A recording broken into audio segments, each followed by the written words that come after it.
Hey, what's up you guys? Today we're going to talk about how to speak fast and understand native speakers. But before we start, don't forget to subscribe to the channel to get more information about IELTS. By the way, I have created a new channel for those who just want to learn general English, like vocabulary, grammar, and many other aspects of English language. And I will share there my practice. And if you want to join this channel, please don't forget to follow the link above. So today in this video, we're going to talk about how to speak fast and how to understand natives. Many people say that English people and American people actually they don't speak fast. They just join some words together, and that's why sometimes we can't understand them. But I don't think it's like this. I think that they speak quite fast because it's their native language and they feel comfortable while expressing their opinion in English.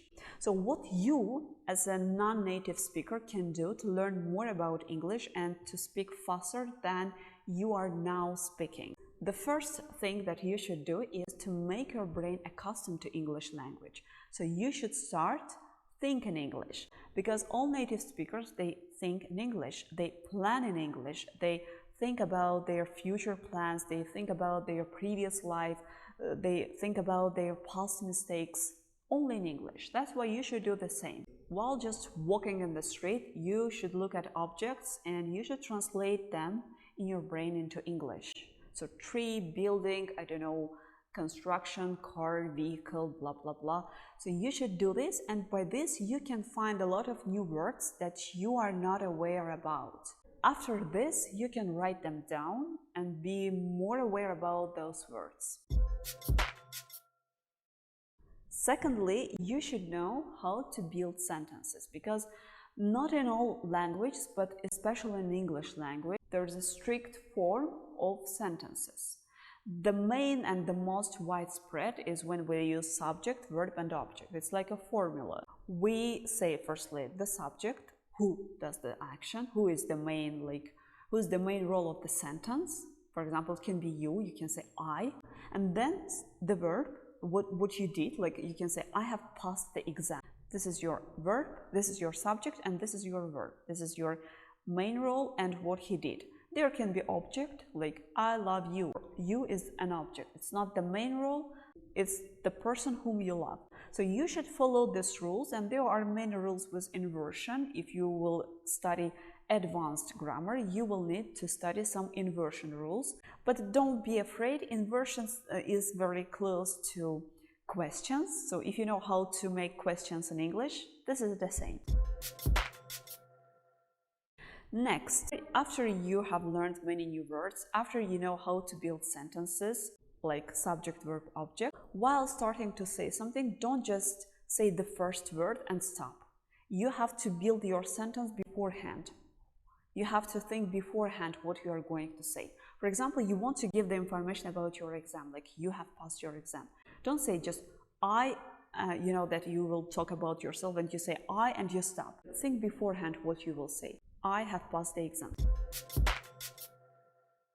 You should be careful with your intonation, because while speaking in English or speaking in any other language, we should sound natural with our intonation. We should pronounce some sentences, then we should pause. There can be some dramatic pauses. In English, there are some phrases or some words, let's say, there are linking devices, conjunctions, discourse markers, which allow us to make some natural pauses. Conjunctions: and, but, or, yet, so, until, unless, if, when, because. So they allow us to give some special pauses. For example, you want to say that I have passed the exam, but it was actually more difficult than I had expected.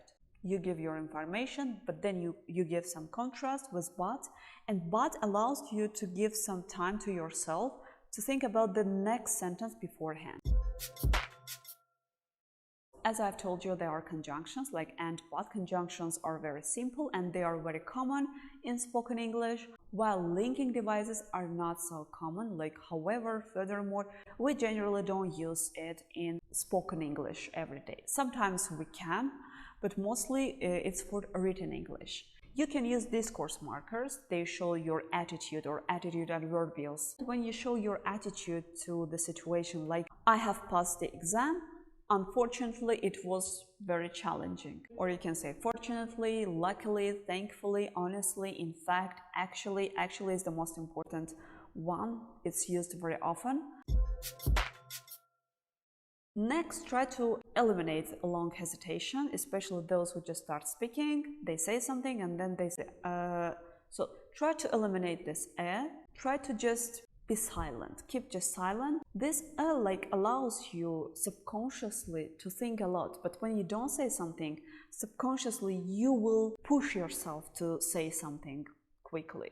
You can do it especially when you practice with yourself, not with other people.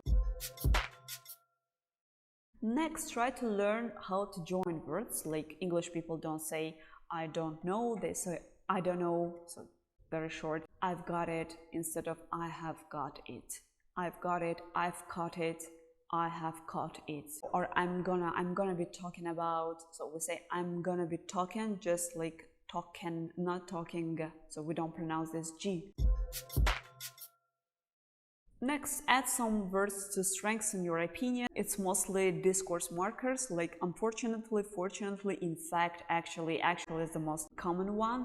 You can also use as you know, because it's like a politeness in English when you give some information and you say the person, as you know, the exams are very challenging. Or you can say just you know. Or you can use this right. So when you give some information, you can say right. So you say that the exams are challenging, right? So it was difficult to me to pass it, right? But of course, don't overuse them because it will not seem very natural if you overuse these expressions. When you learn some new expressions, for example, you see that in some movies people say I've got it instead of I understand. So write those expressions, try to repeat it, and especially repeat it in that fast manner in which native speakers pronounce this word. And the last one, practice a lot. You can practice just with yourself in front of the mirror, or you can practice while recording your voice. It's a very good option. I always use this. Then I listen to my recording and I found a lot of mistakes which I then eliminated or corrected, and my English practice became much better as time passed. The next point which we are going to cover is how to understand native speakers. Of course, it's more difficult to understand them in real life, but I think personally that it's even difficult to understand them in movies, especially if you just start your English learning practice. So some people say that go and speak with people living in USA or England. You know, they can feel bored while speaking with you, because you will hesitate, you will speak very long, you will just stay confused. That's why I don't advise to speak immediately with native speakers, but first let's start watching some videos in English. This will help you a lot. First, let's start with YouTube and cartoons, because both types of videos are prepared in a clear manner. YouTubers always try to present their videos in a clear manner so that users in the world in general can understand them. The same with cartoons, they are prepared for children. If there are some interesting cartoons for you, you can watch them in English.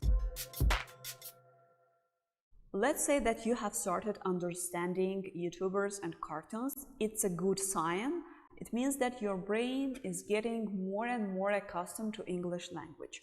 What you can do next, you can go to movies. Only then I advise to go to movies, because in movies you can hear the real English speaking, the real conversations in real life, how people communicate with each other.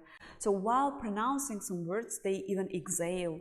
And while exhaling, sometimes it's not very clear what they say. But after watching these videos, after watching these movies, you will be more and more accustomed to this real speaking. They quite often mumble, as I have told, exhale while saying some words. But what you have to do, you have to take those phrases which they mumbled. You can then try to listen to these phrases twice or 3 times. Then you can write them down. Then you can repeat them by yourself and try to repeat them with the same pronunciation as native speakers. I can advise you one good app. It's Tubi, Tubi. There you can find a lot of movies for free. It's a very good app. I have this on my phone and sometimes I watch them. And what's good there is that they give you some subtitles. So you can, if you don't understand some words, you can read subtitles. You can also buy Netflix. So again, repeat those words that you have hardly understood, write them down, speak with yourself, pronounce them in front of the mirror, or try to record your voice, and this will help you a lot. And again, they join many words, and when you start speaking, you also try to join many words. For example, you have learned some new expressions and words, try to join them while pronouncing, try to join them in the manner in which native speakers do this. Well, dear friends, I hope this video will be helpful for you. If you want to learn more English, don't forget to subscribe to my new channel where I will share all my experiences regarding learning English. Thank you for watching. See you soon in the next video. Don't forget to subscribe to this channel as well.